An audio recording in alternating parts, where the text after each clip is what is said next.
Hi, I'm Brian Lord, President here at Premier Speakers Bureau and your host for the Beyond Speaking podcast. Today we have with us Josh Linkner, who is a man of many talents. He's a successful jazz musician, an entrepreneur, 25 years experience as a CEO. He's bought companies, sold companies, and is a New York Times best-selling author several times over. So Josh, thank you so much for coming on. Thanks for having me. Now, your newest book that's coming out is called Hacking Innovation. And you had to do a lot of research for this. So when you were going in to talk to actual hackers, did you have to wear like a hoodie? And it was like in like a cafe somewhere in Istanbul or something? Or what's that process of doing the research? Well, I'd tell you, but I'd have to kill you. No, kidding aside, I was really looking to come up with a book that was disruptive. I didn't want to write another book on innovation saying the same old stuff. So I started thinking, like, where are the most creative, innovative people these days? And it led me to hackers. And hackers are these, incredibly creative minds. It's putting their misdoings aside. It's not so easy to, hack and infiltrate the FBI or a bank or something. So I studied hacking as a methodology for complex problem solving, and not to promote cybercrime, but more to borrow from them. How do they approach their mindset? What do their tactics look like? And how could we apply it to legitimate business purposes? So anyway, I had the chance to talk to people who spent time in jail. I spoke to law enforcement agencies.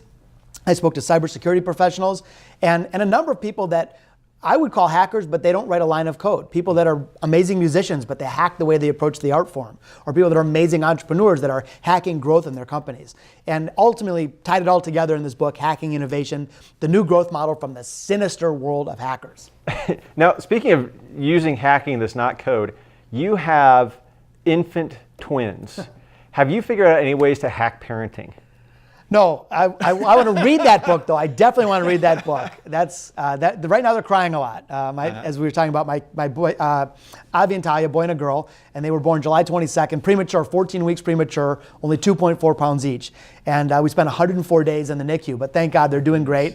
We dodged like 50 bullets. They're totally healthy. They're growing amazing. I'm so blessed to have these babies, and my wife is amazing. I'm going to get all choked up, but they're amazing kids. How do you think that changes your mindset as somebody who, because you're talking about different ways of healthcare, hacking healthcare, like changing the way people look at healthcare or different things.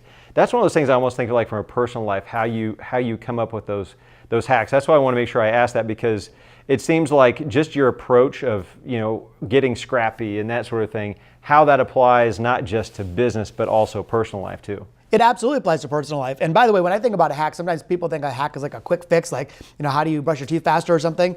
I look at hack as just more of a complex problem solve. So when I think about hacking parenting, which I hope to do, I have a lot of work to do, I think about more like if the output is having productive, happy, successful adults, more thinking about holistically, like how do you reimagine that whole process rather than just making a quick fix. Mm-hmm. But anyway, in terms of getting scrappy and driving creativity, absolutely, you can apply these things in our personal lives, in our communities, in our faith-based communities, or anywhere in between. So it's an impact to not only our business lives, but the world around us as well. So one of the questions that we got in, I was asking people for questions, what should I ask Josh? So one of them is, what is the most innovative thing you've seen in the last 12 months? You research, now I'll tell people, you research a ton of different industries, of different things. And you speak, I think you said 113 times this past year, which is amazing. That's incredible for a speaker. So I'm curious to know, with all that background knowledge, with all those things you've seen, what's the most innovative thing you've seen in the past 12 months? Boy, it's really hard to say because there's so much amazing stuff out there. I mean, we were just talking about earlier, Amazon, big example, just this week launched this thing called Amazon Go, which is a grocery store where you can go in, swipe your iPhone once, and then basically shoplift. You walk and just push your stuff right out. There's no checkout process, and it automatically, through sensors and technology, knows what you bought and charges it to your Amazon account. But I like the little examples, the things that nobody's ever seen before. And one that was pretty cool. Landmines are a real big issue in Afghanistan specifically. And a man named Masood Hassani grew up just outside Kabul, Afghanistan. And as a kid, he saw horrible tragedies with these landmines. So he kind of committed his life's work to being an agent of change. He said, I need to do something about this process. And he could have done it in a traditional way. He could have gotten a job at a landmine clearing company and worked his way up the ladder and maybe someday made something of himself. But instead he said, maybe there's a better way. Maybe I can be more innovative. Maybe I can disrupt the tradition. The traditional way, by the way, of clearing landmines has been done about the same since the 1960s. It's expensive, it's dangerous, it's not all that effective. So anyway, what does he do? He's watching one day tumbleweed blowing across the desert, and he says, maybe that's my inspiration. So he creates this thing called a mine kafun, which is like a 6-foot, looks like a dandelion that's like 6 feet tall. There's a central core with light bamboo rods coming off of it and a clay disc at the end of each rod. So like the tumbleweed, it's light enough to be wind propelled, but heavy enough to detonate the landmines beneath the surface. So what this does is now it's a game changer. It's not dangerous at all. It's way more effective, and it's over 100 times less expensive per landmine cleared. And to me, it's wildly innovative, and it's totally low tech, but he uses imagination as the resource to cure this. And it was, again, a huge change in landmine clearing, saves thousands of lives. And in fact, this is now on permanent display at the Museum of Modern Art in New York City. So anyway, I caught up with Masood, and I was blown away by this, like amazing. So I'm expecting him to be basking in his glory, like he made this huge difference, the biggest landmine change in clearing in 40 years. You know what he tells me? He says, Josh, I've reinvented. I said, what do you mean? That only happened like a year ago. What do you mean? He says, well, detonation is a problem, but detection is an even bigger one. So now what he's doing, he said, you got to find the landmines before you can blow them up. And often there's huge areas of land with like 1 or 2 landmines underneath the surface. So here's what he's doing now. He figured out a way to rig low-flying drones with a high-powered magnet, and he's able to swarm over large swaths of land very quickly. And as he goes over and identifies a landmine, he's beaming back in real time the GPS coordinates with a camera so that they can come in with a kafun and blow them up. So here's a kid, no resources, no government contractor behind him, no Harvard scholarship or anything, who makes the single biggest change in landmine clearing in 40 years. 1 year later, he makes the next biggest change and totally reimagines that. And I think that when I speak to him a year from now, he will have done something else totally cool. And to me, I love stories like that where it's this internal set of resources, not how much money you have or how big your team is, but drawing on this internal sense of creativity to solve some of the world's most important problems. Now you find a whole lot of innovative people, in innovative stories like this. Where do you find those innovative people? You know, the nice thing in our world is that information is out there. I mean, I spend a ton of time, I'm an avid reader, so I read everything I can get my hands on, periodicals, and I have a bunch of fun sources that I look for stuff. But a lot of things is, if you just start Googling innovation and hacking, you can find amazing things. So I wish I had some like really sophisticated formula to tell you. But I have a team that works with me on research, but we're able to uncover just amazing gems out there. And I love bringing these stories to life. I love finding stories that people have never heard of before, and they make that connection and they're memorable. Where do you think people get that? Like, you talk about it, anybody can be innovative. Why do you think certain people decide to be innovative and some people don't? Well, I'm so glad you asked that, because the logic goes that 1 out of 1,000 people or whatever are born creative and the rest of us have to suffer. Truth is that the data is completely not, it's the opposite. In fact, the data is very clear that all of us as human beings have enormous creative capacity. The problem is that as kids, it's been beaten out of us. We're taught in school to follow the rules and guess what the teacher knows, and there's only one right answer, and don't make any mistakes. But if you do that in the real world, it's a surefire path to mediocrity. Doing exactly the opposite is what allows us to soar. And so what happens is that creativity is much more akin to like a muscle or a language. We all have the capacity to build muscle mass or to learn a new language, but if we let it go, it atrophies. And creativity is no different. Really, if you think about it, we should be growing into creativity, but too many of us are growing out of it. So the thing is that all of us can have this inspiration. How do we make the choice to do it? The biggest blocker is fear. Fear is that poisonous force that robs us of our best thinking, and it pollutes our ability to really make an impact. So the best thing we can do to get more creative is simply to remove the fear, to create an environment that's safe for ourselves and those around us to share ideas without fear of retribution. And I know it sounds pretty straightforward, but if you create a safe environment, the gloves come off and the whiteboards are filled with ideas. So this one, in taking away the fear, especially the fear of messing up, and this is from a practical side. So I have a daughter who wants to be a chef or a cook or whatever. She loves to mess up. So she makes some really great stuff, but sometimes I sit there and I have to hold myself back, being like, how much are we spending on messed up food? And it's one of those things, I wonder as a company, and by the way, Sid, if you're listening to this, keep messing stuff up, I'm all for it. But how much should a company decide to let people mess up? Like, is there a specific budget or a specific pathway? If some leader says, okay, I want to let my people screw up, how can you let them do that? If you're not prepared to accept some mistakes, you're not prepared to accept any breakthroughs.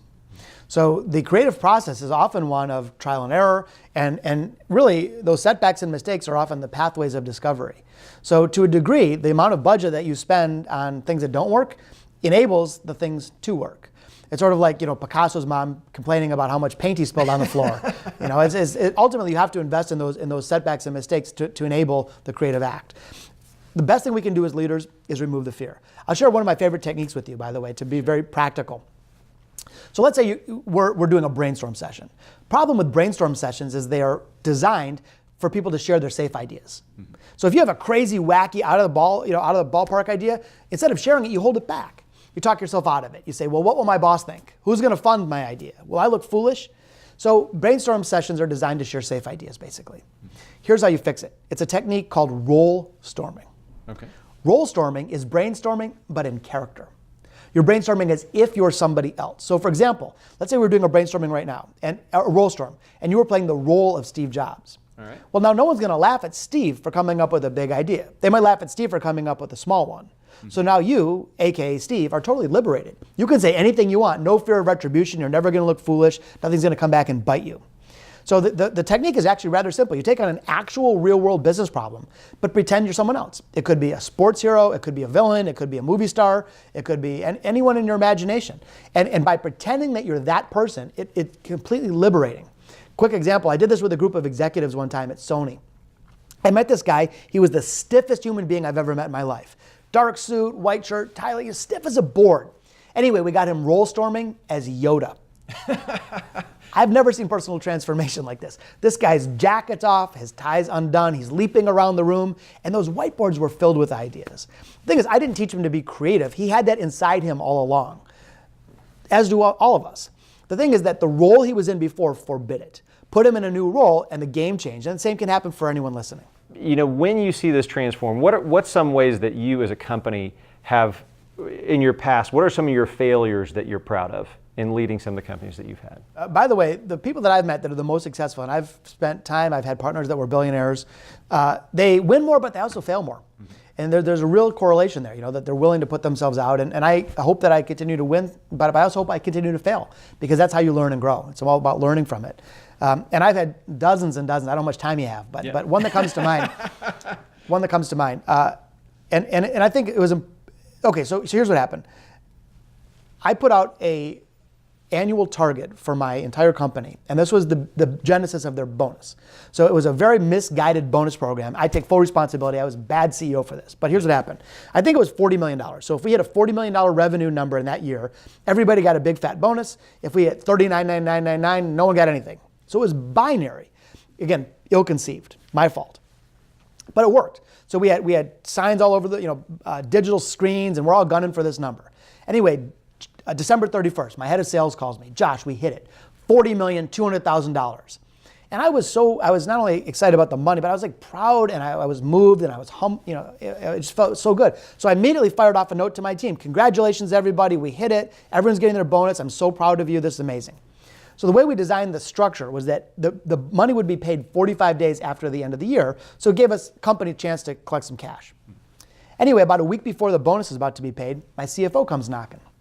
Hey, Josh, you know that $40 million thing, right? I said, yeah, wasn't it great? He said, yeah, well, we got a problem. Turns out we double counted a deal, and another deal was canceled that we didn't figure into our calculations. So instead of just making it, we just missed it. So the problem, well, among many, is that this bonus program was binary. I just promised everyone they're getting their bonus a few weeks back, and now no one's entitled to anything. So I go to my board. I explained the situation. And my financially driven board said, great news, we're saving some money. We're not paying a bonus. Now, this was a lot of money. I mean, I was a little company. This was over $1 million. I mean, it was not trivial. For our company, $1 million is a lot of money. And my board said, rightfully so, they said, look, we reward, the whole point of a bonus is to hold people accountable and drive results. You don't get a Super Bowl ring for almost making it into the end zone. They're mature adults. They knew what they were signing up for. They didn't hit the goal. They don't get the bonus. Mm-hmm. And they had a point. I know they were well-intentioned.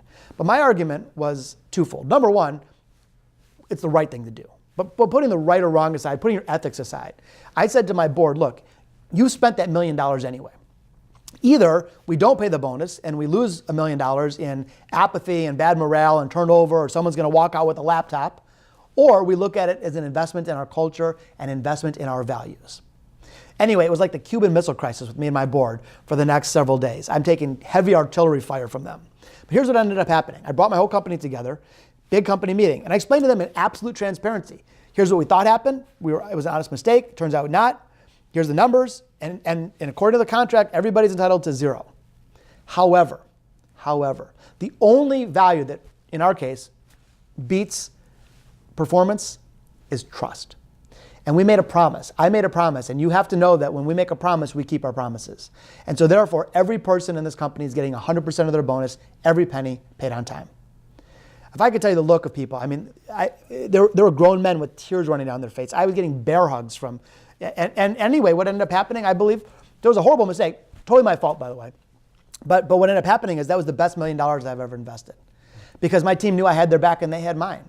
And when things got tough, they put the extra effort in. And they knew that, by the way, it was the best recruiting thing that ever happened. We never told the story, but we'd have job people coming in for an interview and they'd say, I heard what you did with that bonus. That's the company I want to work at.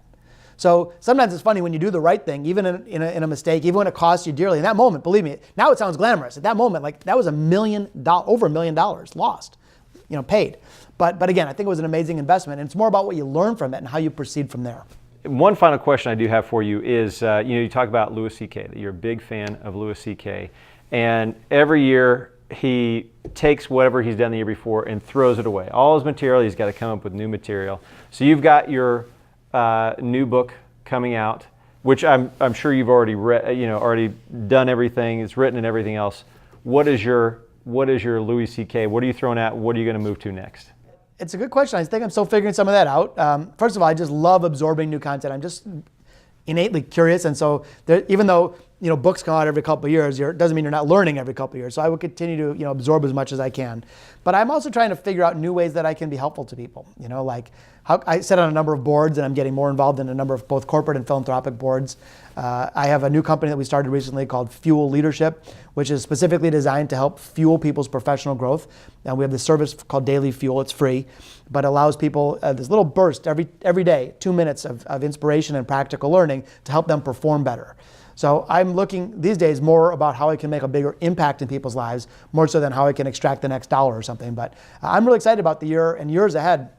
I think we're living in amazing times, transformative times, and if I can even play a small role in helping even a few people out there enjoy a little more success, then I feel like I will have done well. Great. Well, Josh, thank you so much for coming on. Thank you for watching and listening here. We really appreciate it. So, Josh, thank you so much. Thank you.